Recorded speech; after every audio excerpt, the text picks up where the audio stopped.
All right, welcome back, everyone. And so here we are with the Bolshevik Revolution. This is one of the biggest impacts of World War One. So we had finished the stories of World War One. Now we're talking about kind of the ramifications after the war. I should also say this is also the material where your quiz 3 will begin from. So as you start thinking about your last quiz, anything from this lecture onward is going to be for quiz number 3. The material from the quiz number 2 is not for quiz number 3, but of course you do need to know all that material for your IDs and essay exams, so make sure you're clear on that. The Bolshevik Revolution, of course, one of the most significant events in the modern 20th century. If you think about the ramification of the rise of the Soviet Union, that's essentially what we're talking about in Russia. It impacted pretty much everything in the 20th century after World War II. I mean, if you think of things, the entire Cold War period, Vietnam, Korea, wars in Afghanistan, wars in the Middle East, so many of them had to do with the rise of communism.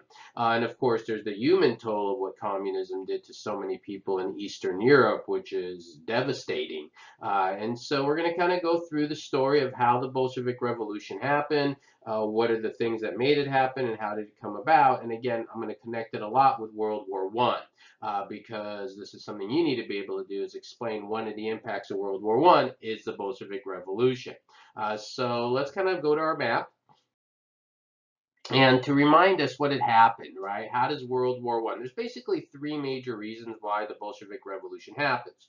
World War One is one of the reasons. Another reason is the ideology that's going to bring about the Bolshevik Revolution, which we're going to talk about. And I'd say the third reason is the political rulers of Russia at the time, which were not very good, as you'll see in our story. So this is just our map of Russia over here, and you can see, if you remember, Russia was just devastated during the war. They lost a lot of men, a lot of resources, and they had to bail out of the war early, and it's going to devastate them. And people in Russia are going to be upset. And who are they going to be upset at? Well, they're going to be upset at the royal family, right? They're going to be upset at the Romanov family, which again we'll talk about in more details in a bit, and how they weren't able to run the country effectively during the war. Now, the first thing we need to understand before we get into the royal family and how all this relates to World War One is the ideology, because you cannot understand the rise of the Bolshevik Revolution if you don't know where it came from. And so the Bolshevik Revolution is kind of our first set of key words, has to do with a communist ideology. Remember when we were doing 19th century isms and we talked about liberalism and conservatism and romanticism and socialism and nationalism. Well, there's one more, and there's actually more than one more, but this communism one developed in the 19th century. So even though the Bolshevik Revolution happens right as World War One is ending, 1917, 1918, 1919, those years, right? The events leading up to it go as far back as the 1800s with the rise of what is called the Communist Manifesto. So this is the core idea that brings about the Bolshevik Revolution. The Communist Manifesto, here it is, little, tiny little book. It's actually very thin. And actually, let me show you something here. I don't know how well you could see this, but this is the entire Communist Manifesto. It's really tiny. The rest of this book is like introduction and explanations. It's written by two men. You want to know them both, Frederick Engels and Karl Marx. Most people know Karl Marx. And both of these men, of course, they had this ideology that brings about the Communist Manifesto. A couple things on Karl Marx. He's not from Russia. He was actually born in Germany. He was born into a Jewish family, converted to Protestantism, but as somebody who advocated communism, he also eventually became an atheist. Remember, we talked about that earlier, the idea that there is no God. This is one of the core characteristics of communism, getting rid of religion. People sometimes wonder why. Why is that an element of communism? And it's not just an element of communism, it's oftentimes an element of other totalitarian dictatorships. And there's a couple reasons. For Karl Marx, he called religion the opium of the masses. And what he meant by that is that people can find happiness with religion. And you don't want that if you're trying to push an ideology like communism. You want people to feel like victims. And this is true of many of these totalitarian regimes. The other reason you see this is that for a lot of these totalitarian regimes, they want the leader to be the god. They want their ideology to be their god. Their faith is their ideology. Communism is their faith, and so you can't have that and a God that you believe in. And so this is something that we see very much in very radical extreme movements, is that the ideology becomes the God as opposed to God being God. It's very, very common, actually. So anyways, Karl Marx, Frederick Engels, these two guys wrote this. Now, what is the Communist Manifesto about? So I'm not going to go through the whole thing, but there's definitely several points you need to know about this. So I'm just going to kind of, this is what I'm going to do this. I'm going to kind of read to you excerpts. As I read excerpts, you're going to jot it down. You're going to get the notes down. I'll kind of explain things. And you see these first two words there, bourgeois and proletarians. What's that about? Let me read you the very first line of the Communist Manifesto. It says, the history of all existing society is the history of class struggle. Okay? So that's the first line. The history of all existing society is the history of class struggle.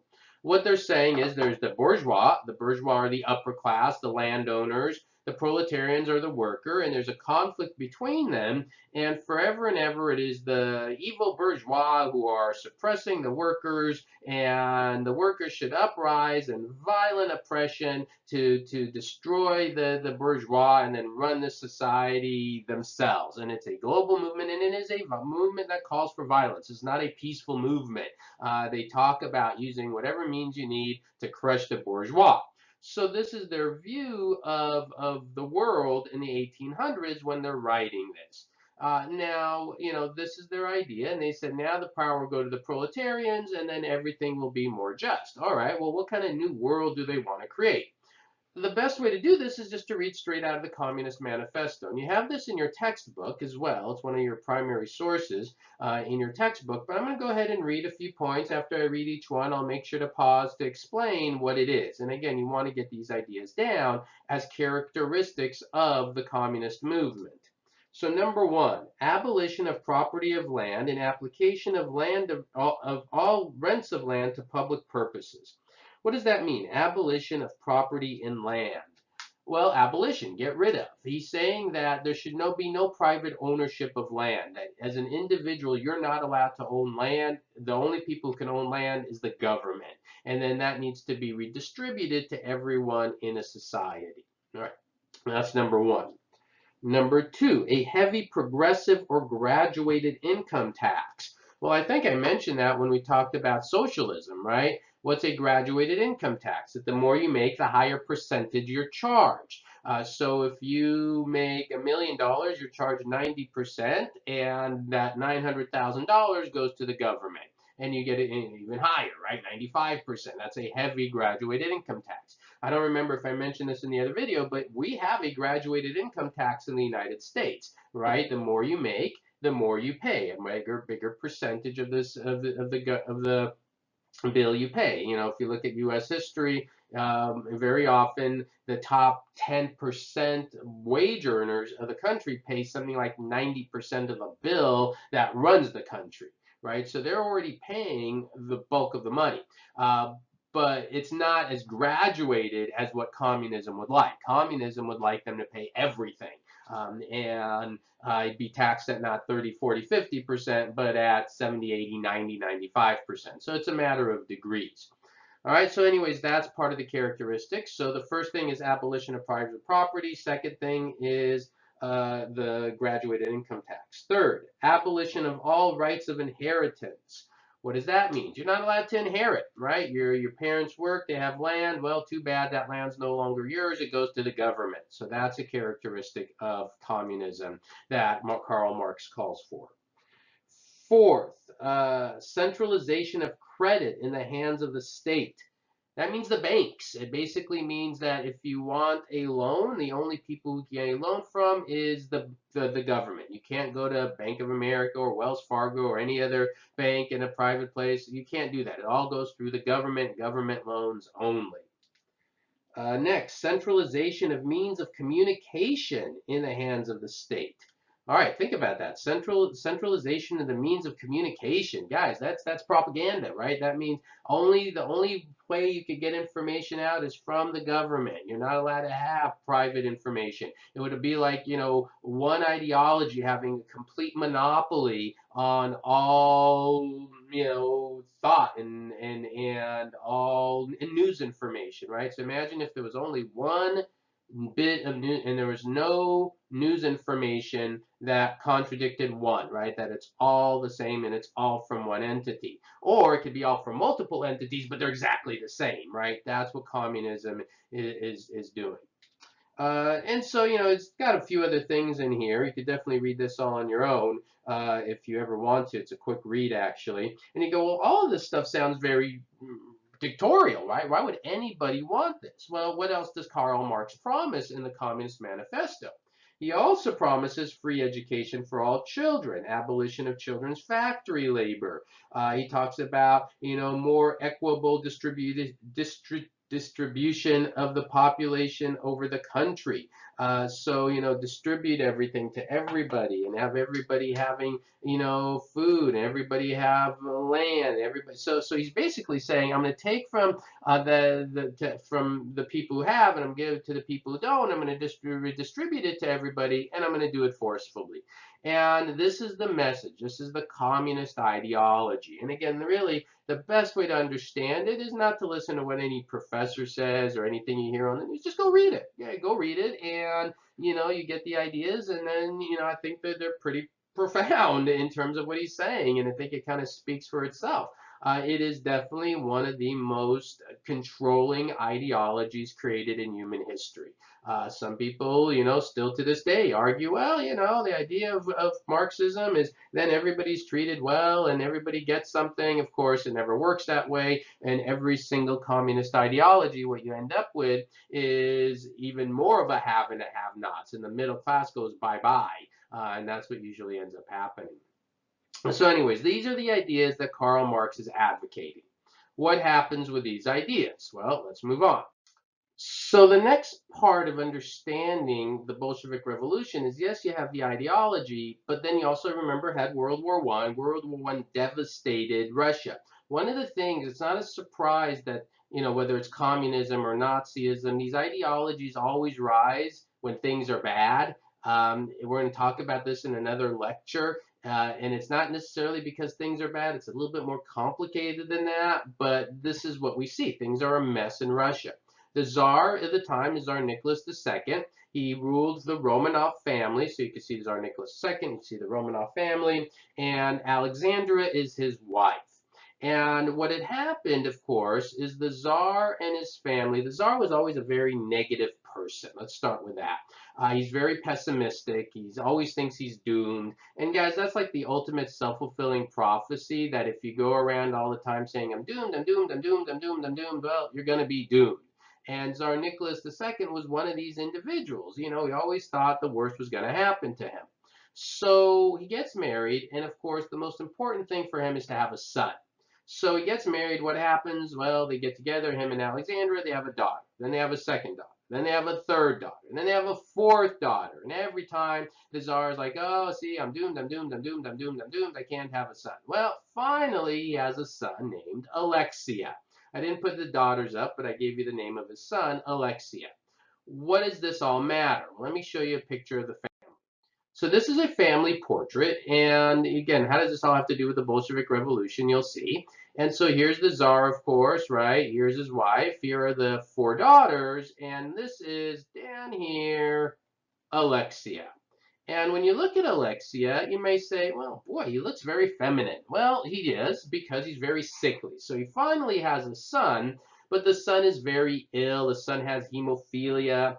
And so now, again, I'm doomed, I'm doomed, I'm doomed. He finally has a son. So meanwhile, World War I is broken out by now. World War I is taking place. And then again, this is how you have to make these connections. And Russia's being devastated. The Tsar has to leave the court. He has to go lead the war effort, and it's still not going well. So already people don't like him. Then you have the situation of the son, Alexia, very ill. And the mom, Alexandra, really worried that her son is ill. And the mom wants the son to be healthy. Now, what is the mom going to do to make sure her son is healthy? Well, pretty much anything. And so the mom hears the stories of a man who is able to heal the sick. And she's desperate. She wants her son healthy. And so she finds this man named Rasputin. And she says, you know, Rasputin, I want you to come into the court and take care of of a little Alexia. And when Rasputin comes in, he takes care of Alexia. He seems to be healthy. He seems to be playing. All is good. And people are, okay, what's the problem? What does this have to do with anything? Well, this is what has to do with anything. I want to show you a picture of Rasputin. Because Rasputin, who is spending a lot of time in the court when the Tsar is gone, had an interesting reputation. This is Rasputin, and he had a reputation of being a psychotic, womanizing drunk. And look at this dude. This is one scary guy. You don't want to run into somebody who looks like this in the middle of the night somewhere. And, you know, some people say it looks like Charles Manson a little bit. I don't know. But that's Rasputin, right? And he is crazy, apparently, by all accounts. And he's the guy in the court. So meanwhile, remember, this is how it all connects. The war is not going well. The economy is struggling in Russia, and this guy Rasputin, who had this very horrible reputation, is in the court. Well, it doesn't take long for enemies of the Tsar to send rumors that Rasputin was a German spy, that he was sleeping with Alexandra, that he was getting information to help the Germans fight against the Russians in the war. That wasn't true, but a lot of people believed it. And as people believed that, there was such a concern that Rasputin was going to bring down the family line, people acted. People within the Romanov family, other members of the Romanov family said, man, this guy Rasputin, he is really, really bad news. We got to get rid of him. And so the story goes is that they invite Rasputin one day to dinner, and they poison the food. Figure, we'll just give him some poison. Well, he ate a meal, nothing happened. Okay, so then they beat him up. Well, they beat him up, didn't die. Then apparently they stabbed him. And of course, well, that didn't kill him either. They shot him. Apparently that didn't kill him. And what finally killed him is when they put him in a rug or something, they threw him in the lake and a river or something, and he drowned. And so the official cause of death was drowning. And from this, people get stories that Rasputin was some sorcerer with magical powers and all of that. Well, people have studied this in much more detail than I have. And what apparently, as it turns out, is, you know, like the food that he ate, they may have only poisoned the pastries, and he may have not even had any poison in his body. You beat somebody up, that's not going to kill him. And even if you stab and shoot someone, if you don't hit a vital organ, it's not going to kill you. How many times do you turn on the news and a man shot 15 times and lives, right? But if you know, drown, you drown. No one survives that. So he's dead, right? But the damage was already done. And the Romanov family was really hurt by this story. And so some people say, you know, it's like, oh, Rasputin brought down the Romanov family. Well, that's a bit exaggerated, right? Rasputin did not bring down the Romanov family. I honestly think the Romanov family was going down no matter what. The Tsar was a horrible leader. He didn't know how to lead his men well. And so all of that was taking place. And so, you know, that's just the reality. I think this just pushed it a little bit further. So that's this kind of crazy little story of Tsar Nicholas II and the Romanov family there with Rasputin. All right, so what happens? How does this all finally unfold? Well, we get to 1917. In 1917, the Tsar basically abdicates. He steps down. There wasn't enough food. People were upset in Russia. And, you know, they basically said, we're done. We don't want you. And he at one point, the Tsar actually sends the military out to the people because the people said, we're not going to work until you step down. And the Tsar sends his military out telling his military, go get the people back to work. If they don't go back to work, shoot them. And the military don't do that. The military join with everybody else because they hate this situation in Russia as well. Now, this is where the story gets pretty important and interesting. When the Tsar is gone, it doesn't mean, boom, the next day the communists take over. There is a conflict between these two men, Kerensky and Lenin. I'm assuming you've heard of one, but not the other. So Kerensky was a man who said, yay, the Romanov family's gone. Let's create a more democratic Russia. And he had a group of supporters known as the White Army, right?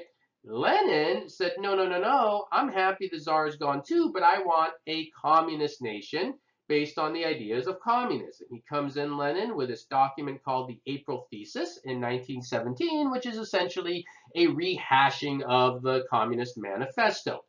There's technical differences between Leninism and communism and Marxism, and I always let the intellectuals sit around and chit chat about that. But in reality, it's all six half dozen when you get into real life world situations.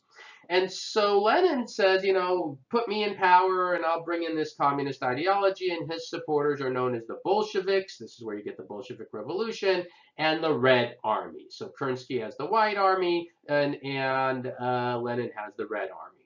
There's a fight between them. Well, we already know where this is going. Lenin wins. Lenin wins. Kerensky and his opponents are all exiled, killed, moved out of power. And with that, the Bolshevik Revolution succeeds, and Lenin now becomes the new leader of what is now going to be the Soviet Union. And so this is how the Soviet Union comes to power, right? And that starts in 1917, 1918. And Lenin is actually not going to be around too long. Lenin is only going to be there for a few years as leading this new Soviet nation. Very quickly afterwards, he has a stroke, and then he's going to, of course, be replaced by Stalin. Again, we're going to talk a lot about him as well later on in other lectures. And that's where things get really bad. That's Lenin kind of got the ball rolling, but Stalin just took everything to a whole level of evil that that's going to be pretty shocking. A lot of you don't know what Stalin did, and so this is it. This is how you get the rise of the Soviet Union. So that's kind of the domino effect that ends up happening. So the Tsar abdicates. You have this conflict between Kerensky and Lenin. Lenin wins, and the Romanov family is, of course, ousted from power, and Lenin is in charge. All right, so I hope all that's clear. Then we're still going to talk a lot more about communism and the Soviet Union and Stalin. As I said earlier in the semester, we're going to spend a lot more time on Russia, so we've done a lecture on them now. We're going to talk about them more in other lectures. We're going to talk about Russia, I think, to some degree in almost every lecture now as we move forward. They're very important. All right, one final story. What happens to the Romanov family themselves? And so maybe some of you, when you were a little kid, saw a little movie called Anastasia. Well, if you ever saw that movie, I'm about to ruin it for you because the movie and the story don't quite go together well. So the Romanov family, they're seen, of course, as potential rivals to this rise of Lenin and communism. And so eventually it was decided, they were moved around from place to place, and eventually it was decided, I believe it was 1918 or 1919, to have them all executed. And so the story goes that a bunch of men were sent to shoot the family. And they shoot the family, and boom, the dad and the boy get shot, fall to the ground. What about the girls? Well, the girls, you see, they're wearing these very fancy dresses, and apparently the story goes that the girls were wearing jewels below their dresses. Then the men were shooting at them. The bullets bounced everywhere. The men freaked out. They didn't know what happened. And after the assassination of the family line, the extinguishing of the family line, as Machiavelli would say, if you remember Machiavelli earlier in the semester. Um, we didn't even find the bodies right away, and people were not sure, were they really all killed, were they not all killed? And that's where rumors started to spread that one of the children, Anastasia, the youngest daughter, survived, that she wasn't killed. All right. Well, from there, for decades and decades, people weren't sure. And every so often, some woman would come out and claim, I'm Anastasia, I'm Anastasia. Why would you want to claim Anastasia? Well, fame and notoriety and, wealth and all of that. And they were all debunked very quickly. There was this one woman in the 1980s named Anna who claimed she was Anastasia. She had a little birthmark on her ear like Anastasia. She knew things about the family line like Anastasia would only know, and somebody from within the family. And people were like, oh man, are you really sure it's Anastasia? And then she died, and no one was sure. Well, that was like the 1980s. 1990s, two things happened. 1990s, we found the grave sites of the Romanovs. Wow, after all those years, they finally found the grave sites. Remember, this was the end of the Cold War. The grave sites were discovered. And then we also had DNA developed. And so what we did is we did DNA on the Romanov family. They did DNA on this woman named Anna, who claimed to be Anastasia. and they discovered it wasn't a match. And then later on, they found the rest of the bodies, and so sorry, Anastasia was killed along with all the other family lines. So not a happy ever after ending story to the story here. So there you go. So that's the story of Anastasia, a little side story there. If you want to know it, yeah, it's good noting about it. So anything, that's it. So that's one of the impacts of World War I, the rise of the Bolshevik Revolution. So remember, you have to keep all this straight. You have the impacts during the war, so that would be things like the trench warfare, the Armenian genocide, everything in Total War, and those videos you were supposed to watch on Total War, right? And then you have the impacts after the war, right, as the war is ending. So the Bolshevik Revolution, and then there's still more. So the next lecture is going to cover the other after effects of World War I, what we call the interwar years, the period between World War I and World War II. We still need to talk about the Treaty of Versailles. We still need to talk about a lot of the other impacts World War I had right after the war. So we're going to kind of come to that as we move forward. All right, so let me know if you have any questions. And again, this is where all your next quiz material will start from. So hope you got it all down. Thank you.